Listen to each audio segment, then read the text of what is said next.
Hola, bienvenidos y bienvenidas una semana más a Ciclismo Evolutivo. Ya sabéis, el podcast donde unimos práctica, ciencia y experiencia para hablar sobre entrenamiento, nutrición, psicología y, en definitiva, todo aquello que tenga que ver con el rendimiento en ciclismo. En el episodio de hoy voy a responder a algunas de las dudas que me habéis dejado en el grupo de Telegram de Ciclismo Evolutivo. Os recuerdo que podéis acceder al grupo buscando Ciclismo Evolutivo en el propio buscador de Telegram o en el enlace que dejo en las notas de este episodio.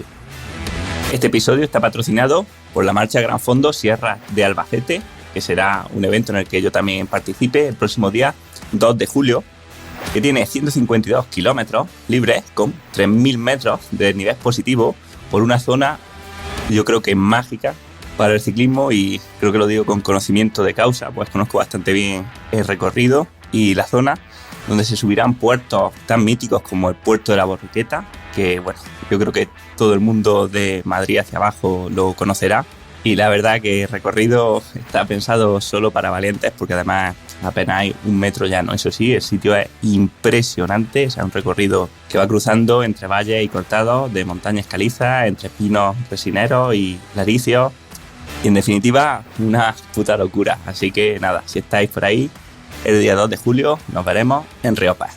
Y así, vamos con las preguntas. Hola Manu, buenas tardes.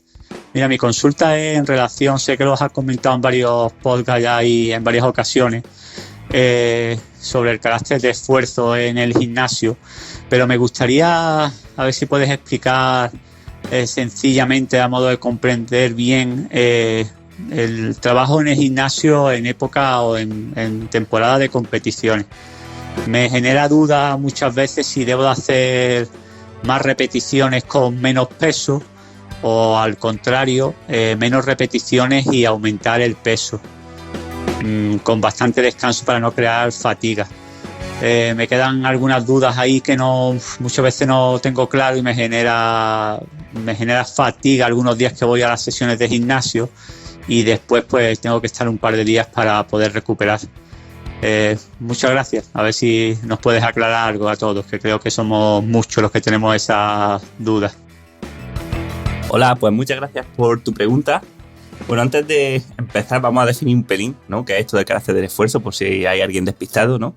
Y vamos a decir que el carácter del esfuerzo es la relación entre el número de repeticiones que hacemos en una serie y el teóricamente máximo de repeticiones que podríamos conseguir, ¿vale? Entonces, si estamos trabajando con un carácter del esfuerzo de 6/10, querría decir que estaríamos haciendo 6 repeticiones a la máxima velocidad posible para ese peso, con una carga, con un peso que podríamos levantar aproximadamente 10 veces, ¿vale?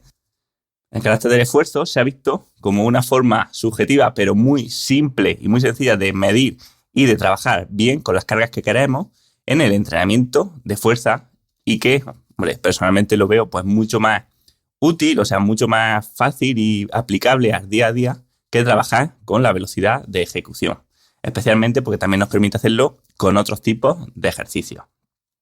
Obviamente, el carácter del esfuerzo puede tener cierto margen de error, ¿no? Obviamente nunca vamos a estar seguros al 100% de si podríamos hacer 12 repeticiones, 13 o 14. Pero la realidad es que esto tampoco es realmente importante, porque siempre y cuando estamos dentro de una zona de confianza, ¿vale?, de unos rangos de trabajo aproximados, que estemos trabajando con 5 kilos más o 5 kilos menos en ejercicios de mucho peso, ¿vale?, como sentadilla, como prensa, no cambia mucho la película, porque si estamos trabajando con una carga un poco más alta, pues claro, compensaremos realizando el ejercicio un pelín más lento, ¿no?, porque no seremos capaces de moverlo a la misma velocidad, y viceversa si nos quedamos un poco cortos. Pero dentro de esa zona los beneficios van a ser los mismos, ¿vale? Tenemos que verlo como una especie de campana de Gauss, donde tenemos diferentes formas de llegar al objetivo. El problema sería cuando nos pasamos ya muchísimo de peso por arriba o nos quedamos muy cortos por abajo, pero dentro de unos rangos de gasto de esfuerzo adecuado no suele haber problemas. Y si lo hubiese, pues tenemos que saber interpretarlo y analizarlo, ¿no? O sea, si estamos terminando los ejercicios, por ejemplo, con agujetas o al día siguiente nos cuesta entrenar en bici, pues seguramente es que te estás pasando. Te estás pasando de peso en el gimnasio o de número de repeticiones. Aquí, en cuanto a número de repeticiones, bueno, ya sabéis que esto va variando durante la temporada, que vamos priorizando un poco el entrenamiento de fuerza, y todo esto viene explicado, bueno, esto y todo lo demás, en el curso que tenemos en ciclismo evolutivo de entrenamiento de fuerza en ciclismo, ¿vale? Y ahí pues queda, creo que son 6 lecciones, 8 lecciones, donde ahí está todo, incluso cómo analizarlo a nivel de datos, al core, etcétera. Pero para solucionar esta duda, ¿no? Primeramente, el número de repeticiones en temporada, en principio, tendería a mantenerse o, en todo caso, a disminuir. Y los pesos, lo mismo. O sea, intentamos mantenerlos, pero puede llegar a un punto donde tenemos que disminuirlos un poco, ¿vale? Bueno, realizando pocas sesiones durante la temporada, o sea, haciendo una cada semana, cada 2 semanas o cada 10 días, es más complicado mantener la fuerza y es posible que tengamos que bajarla. En todo caso, un error sería intentar entrenar más duro porque estás entrenando menos días en el gimnasio y terminas cansado y que eso te está afectando a la bici. Eso sí que sería un problema porque al final tienes que ver siempre entrenamiento de fuerza como un medio o un extra para ganar el rendimiento de lo que nos interesa, que es la bici. Nunca como algo que nos limite nuestro entrenamiento más importante. Entonces, para terminar de dar así una guía clara, pues bueno, vamos a decir que en temporada nos vamos a mover normalmente entre las 5 y las 8 repeticiones a la máxima velocidad posible, con un carácter del esfuerzo de aproximadamente la mitad. O sea, si estamos haciendo 6 repeticiones, pues 6 sobre 12. Y ante la duda, siempre un poco de menos, porque el principal problema que suele tener la gente, ¿no? O el principal error al entrenar el gimnasio durante la temporada es pasarse en repeticiones. Y el segundo mayor error es pasarse en peso. Así que bueno, si estás terminando demasiado cansado con este gimnasio durante la temporada, deberías plantearte esto. Yo entiendo que es complicado para un ciclista ir al gimnasio y no salir cansado porque estamos acostumbrados siempre que entrenamos a cansarnos, ¿no? A generar fatiga. Pero esta es la forma de mantener la fuerza o incluso mejorarla y que además sea asequible, o sea, compaginable con nuestro entrenamiento principal en ciclismo. Hola Manu, mi duda es, después de un entreno de base donde cada semana vas incrementando el volumen poco a poco, cuando empiezas a hacer la calidad, ¿bajas este volumen o lo mantienes e incluyes estas sesiones en el total de horas? Muchas gracias. Buenas, pues muchas gracias por la pregunta y bueno, creo que es interesante porque seguro que se la hace más de una persona, ¿no? Y creo que la respuesta quizás no la esperéis, ¿no? Os sorprenda un pelín. Y es que creo que esta creencia, ¿no? De que, digamos que la base cambia mucho el ciclo y en el periodo de intensidad hay que bajar mucho el volumen, también viene potenciada, ¿no? Por algunos libros o recetas que se basan en ver qué hacen los profesionales, que no tienen limitaciones de tiempo, etcétera, ¿vale? Entonces, creo que esto se responde de 2 formas. Es verdad que en un caso, o sea, en ciclistas que tienen tiempo ilimitado para entrenar, ¿vale?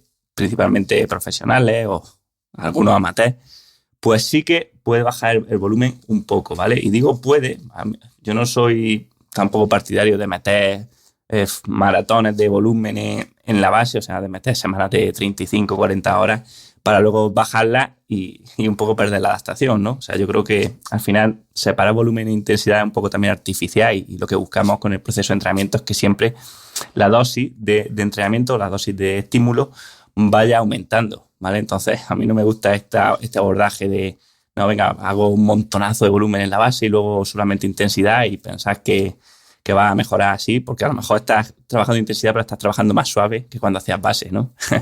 Pero bueno, dicho esto, en pro sí que puede pasar, ¿vale? Y bueno, pasa un poco, sobre todo cuando se mete en más series, ¿vale? Que tiene que bajar un poco el volumen, porque a lo mejor si estábamos metiendo 4 días de fondo, 3-4 días de fondo a la semana, porque solamente se trabajaba en el dominio moderado, o sea, en las zonas fáciles, pues ahora al meter, por ejemplo, 2 días a la semana de serie, sí que baja un poco el volumen total.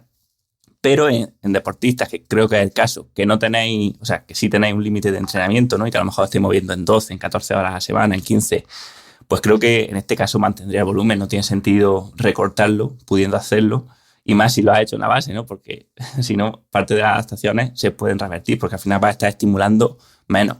O sea, o a lo mejor en la base no deberías entrenar tanto, o ahora que estás en el periodo de intensidad, si puedes mantenerlo, manténlo. Lo que sí se hace o sea, la distribución de las intensidades se va haciendo pues mucho más polarizada, ¿no? O sea, si antes estabas metiendo también durante la base algunos intervalos, como decimos, ¿no? Muchas veces, de meter intervalos interumbrales, o sea, lo que sería la zona 3 de Kugan, pues claro, lo que va a tender cuando pasa a un dominio, a un periodo más de intensidad, es a polarizar mucho más, o sea, hacer pues, entrenamientos en lo que sería zona 1, zona 2, o sea, a ritmos bajos, y los días de serie por encima del segundo umbral, ¿vale?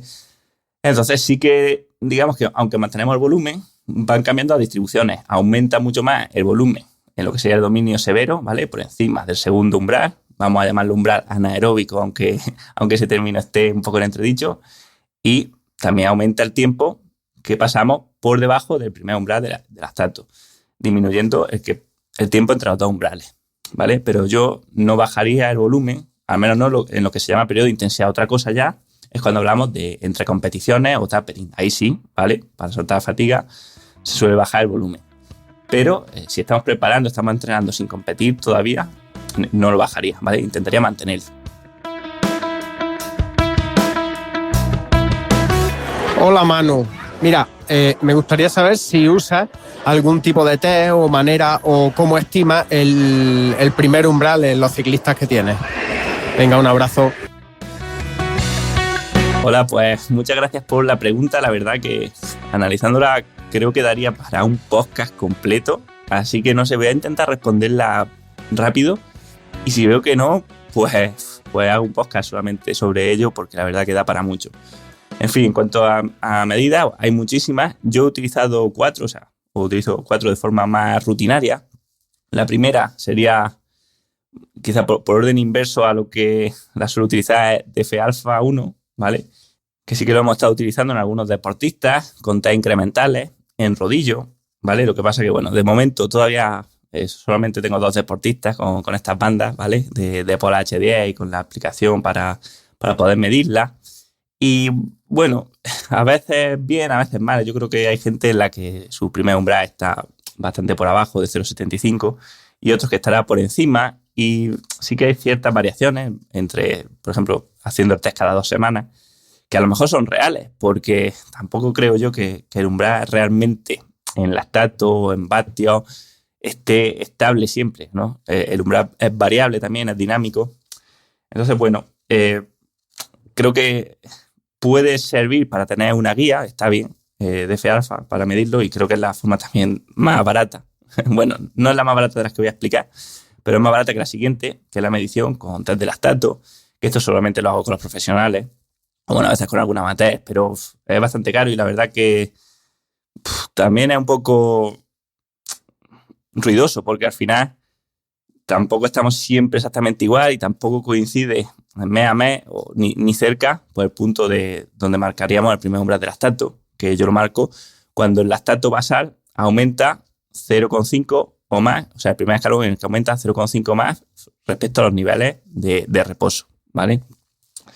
Luego tendríamos formas más fáciles, ¿no? Para hacerlo uno mismo. Pues bueno, creo que la potencia normalizada máxima que podemos mover en unas 3 horas puede ser un indicador bastante bueno de este primer umbral. Lo que pasa que, claro, nadie hace 3 horas a tope, lo podemos sacar de alguna carrera, o si hacemos entrenamientos interumbrales, más o menos tratar de estimarlo. Y luego otra forma, que es la última, pero quizás la que más fácilmente puede utilizar cada uno, porque aquí no tiene que hacer nada, es, bueno, aceptar todo el margen de error y quedarse y ponerlo a un 85%, ¿vale? Del FTP. Y diremos, no, pero es que cada persona no tiene los umbrales a la misma, al mismo porcentaje de V2+. Y es cierto, pero si comparamos el primer umbral con el segundo, puesto que los dos están mediados por aspectos fisiológicos bastante similares, sobre todo a nivel mitocondrial, sí que reducimos en gran medida el margen de error. Y, hombre, obviamente que no lo vaya a sacar con precisión absoluta, pero para tener una referencia nos puede servir. ¿Y por qué digo esto? Porque en realidad determinar la potencia exacta a la que se da el primer umbral cada día en cada persona con todos los factores involucrados que hay en ella es una tarea hercúlea. O sea, con ninguna de estas 4 medidas en realidad estaríamos totalmente seguros. Pero lo que sí es bastante fácil es saber cuándo estás por debajo de este primer umbral o cuando estás por encima del segundo. Y esto simplemente por las percepciones y las sensaciones lo sabemos. Dado que hasta la fecha no se ha comprobado que haya nada mágico en entrenar exactamente a la intensidad del primer umbral, es bastante más sencillo saber que estamos trabajando por debajo. Y esto, por ejemplo, si vas rodando y vas con una percepción de esfuerzo fácil de un 4, un 5 y vas que puedes hablar perfectamente con la persona, o sea, uno lo siente, uno lo sabe cuando va por debajo de este umbral, ¿vale? Entonces, aunque no lo sepas exactamente dónde queda en cada momento, lo que sí sabes, cualquiera que tenga un mínimo de escucha a su cuerpo, es que estás trabajando por debajo. O sea, si te tienes que quedar con algo de lo que he dicho, o sea, la realidad es que aunque sea tan complejo que aún no lo comprendemos del todo, el proceso de llegar hasta la fatiga y la función que tienen estos hitos o estos umbrales en el rendimiento, lo que sí es muy fácil es saber cómo deberías actuar frente a esta incertidumbre y es haciéndote más fácil la vida. Cuando estás trabajando por debajo de umbral, lo vas a saber y no tienes por qué ir exactamente justo a la potencia de umbral o justo un pelín por debajo. Puedes ir bastante más por debajo sin tener realmente demasiados problemas y además guardándote las espaldas porque sabes que estos umbrales son dinámicos e irán bajando conforme aumente la fatiga.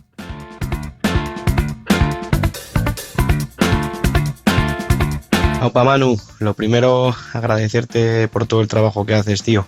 Es una pasada lo bien que nos vienes. Y mi consulta va sobre el trabajo de la musculatura inspiratoria. La ciencia que hay detrás, así como la utilidad que tendría para deportes de resistencia, el uso del Power Braid, así un poco por encima, cuál es tu opinión y qué sabes sobre el tema. Venga, un saludo. Hola, pues gracias a ti también por la pregunta. Y bueno, a ver, respecto a la musculatura inspiratoria y los estudios, pues hay un poco de todo, pero la mayoría de estudios sí que se decantan por encontrar un posible beneficio de este tipo de entrenamiento. Un beneficio que además se ve que es mucho más potente cuando se está compitiendo en altitud, ¿vale? Ya que, bueno, este tipo de entrenamiento reduce el gasto energético de la musculatura inspiratoria, ¿vale? O sea, igual que unas piernas más, o tener más fuerza en las piernas nos hace más eficientes, también digamos que tener más fuerza en los músculos inspiratorios nos puede hacer un poco más eficientes respirando. Ahora bien, no es la única forma de entrenar esta musculatura inspiratoria y parece que también, obviamente, pues los entrenamientos en bici o las series la mejoran. Y esto lo que puede hacer pues que haya gente que encuentre algo de beneficio en este tipo de entrenamiento y gente que no. Y es que no todos tenemos las mismas debilidades. Pero bueno, dicho esto, yo sí que lo recomiendo. ¿Por qué? Porque me parece que entre la relación coste-beneficio es bastante positiva. O sea, es algo que es muy barato, ¿vale? Estamos hablando de que un medidor de estos cuesta creo que unos 60 euros y dura casi para toda la vida. O sea, yo tengo uno y tiene ya 10 años. Y luego el beneficio que encontramos por tan poco precio y por tan poco esfuerzo es bastante alto. Y es que esto con 2 minutos al día prácticamente, que es lo que se recomienda de entrenamiento, ya lo tenemos hecho. O sea, haciendo una sesión de trabajo antes de entrenar, que además nos viene bien para calentar, y otra justo después de entrenar, ¿vale? Haciéndola, por ejemplo, como mandan algunas guías, ¿no? De hacer 20 o 30 repeticiones con la carga máxima que podamos en ese momento, ¿vale? Que sería empezar con el mínimo e ir subiendo poco a poco conforme vamos pudiendo más. Bueno, con esos 2 minutos y esa poca inversión, potencialmente se puede conseguir un beneficio. Así que bueno, creo que es una decisión acertada el meterlo en el entrenamiento cuando estamos hablando de la búsqueda de rendimiento.